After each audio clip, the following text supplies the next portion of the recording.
to this, we cover our selection statement, and on that we know that the statements will be executed only on satisfying the condition, and the conditions whatever we want to evaluate, that will always be executed once. That means if the condition will be true, it will display some statements. If the condition will be false, it will display some other statements.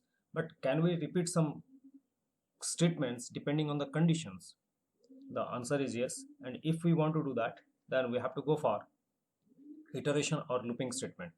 Now let me first explain why iteration or looping statements are required.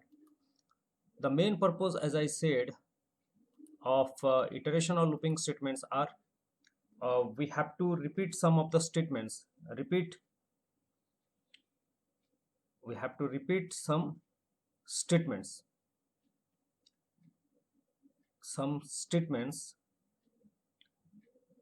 up to certain time means as long as the condition becomes true, up to that time we have to repeat the statements. Once the condition will be false, then we have to stop. False means stop. As long as true, we have to continue. True means we have to continue. Now this scenario can better be clear only when we will go for an example. Let us consider an example where we want to print the numbers from 1 to 10. Print 1 to 10. And if you want to print 1 to 10, the simplest format is you have to use system.out.println, and 1 to 10 you can write on that and you can get the answer easily. So let it be make practical. So here I don't have to take import statement, as I want to display the answer directly. So that's why public class print 1 to 10.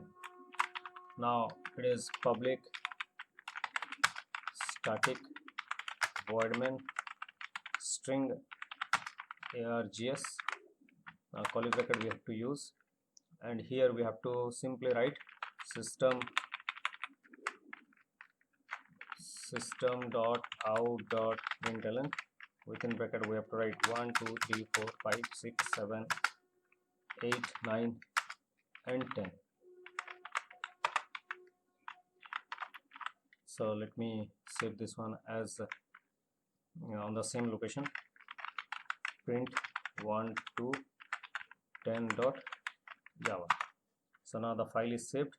Let us open command prompt, go to D drive, cd java prg java c print 1 to 10 dot java.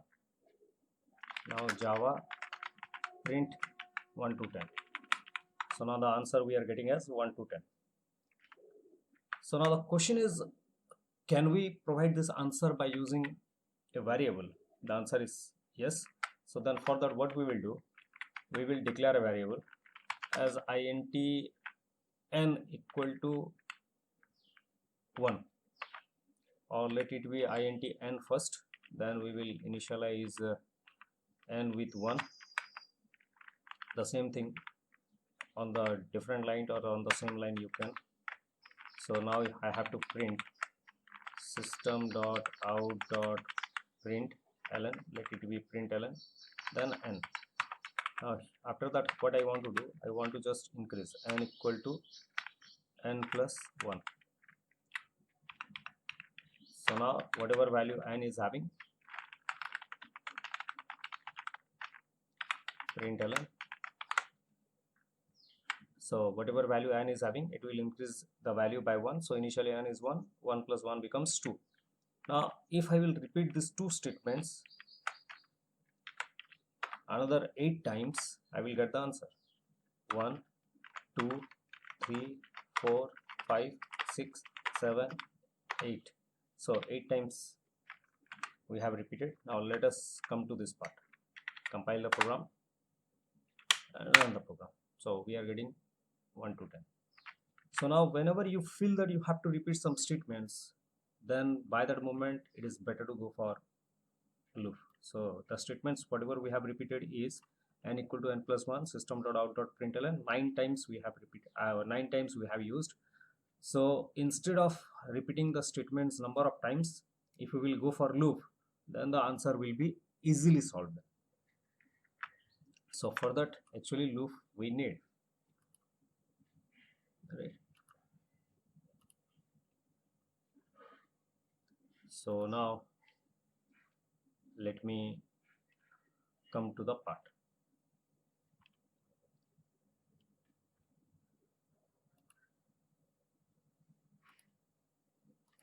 So whenever we will go for loop is classified, basically loop is classified into three types normally, that is for loop, while loop, and do while loop. But here another loop we have to apply, that is nudge for each loop.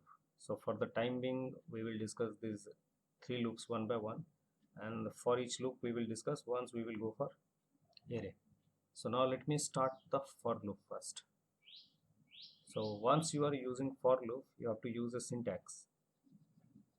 What is the syntax? For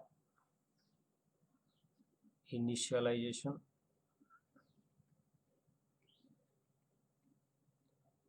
condition,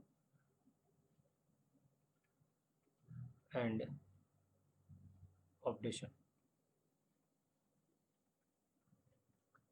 So let us use curly bracket and statement or statements, whatever you like.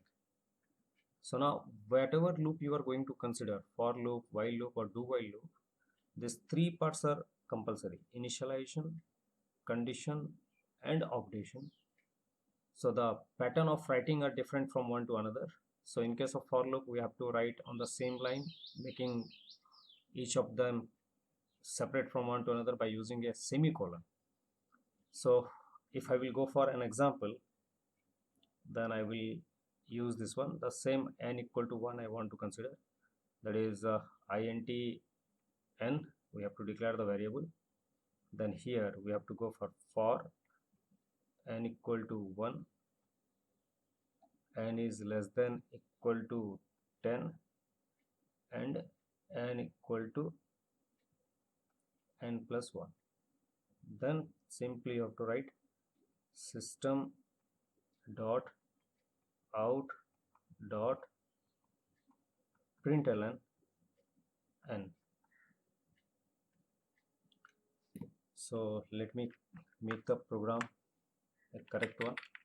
So I have to simply erase all the statements.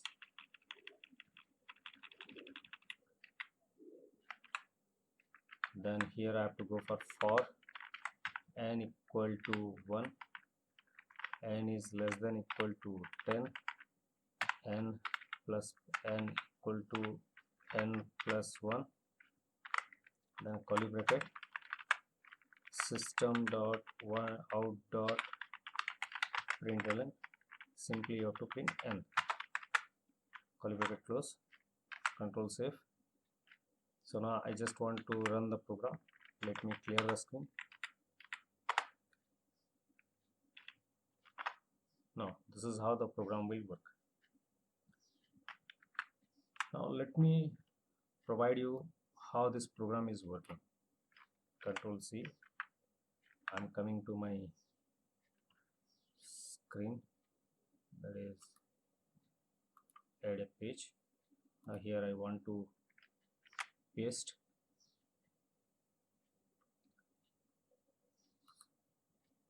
So if you are able to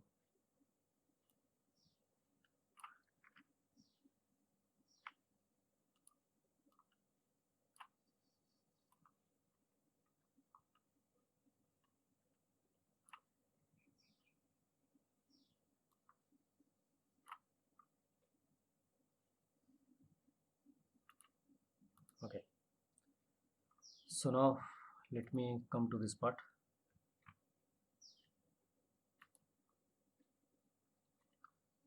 So from this int I am going to start.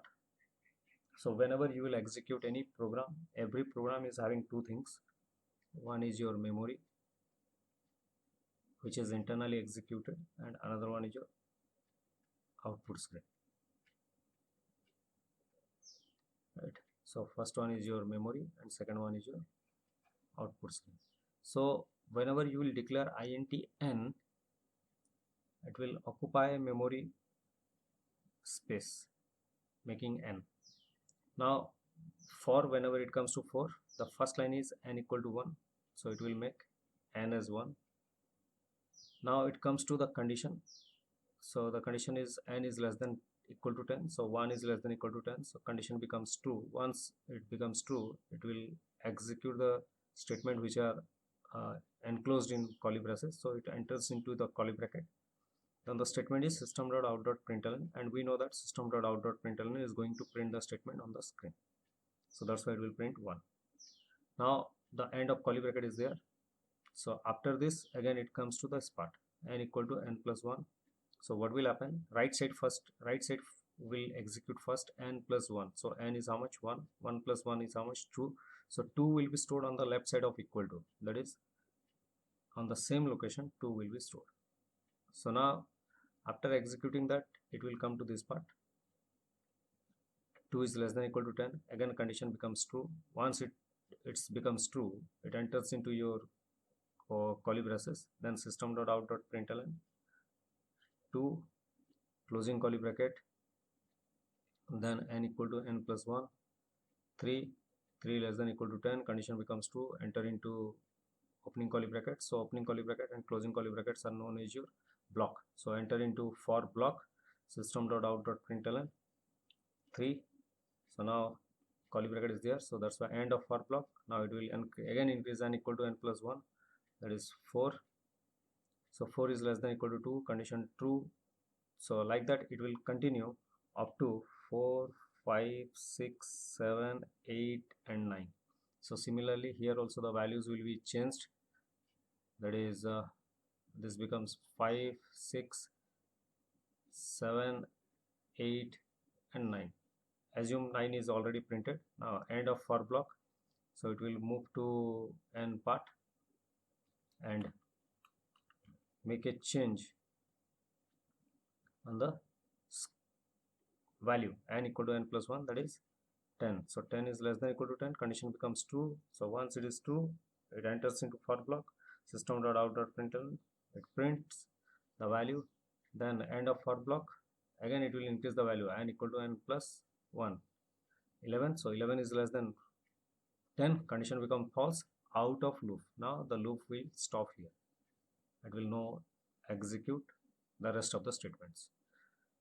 So in Java, if you want to write n equal to n plus 1, that means if you want to increase the value by 1 or you want to reduce the value by 1, then instead of writing like this, we can take the help of two other operators known as your increment and decrement operators. So these are the increment or decrement operators.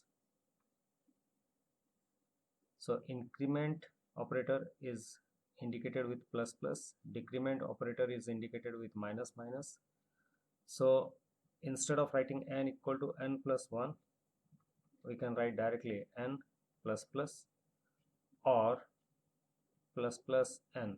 So if it is a single element, single variable, then there is no difference if you will write n plus plus or plus plus n of according to the output, but it is having some meaning whenever we will go for this. So this is n plus plus. If plus plus is written after variable, it is known as your post increment, and if it is available before the variable, so it is known as your pre increment.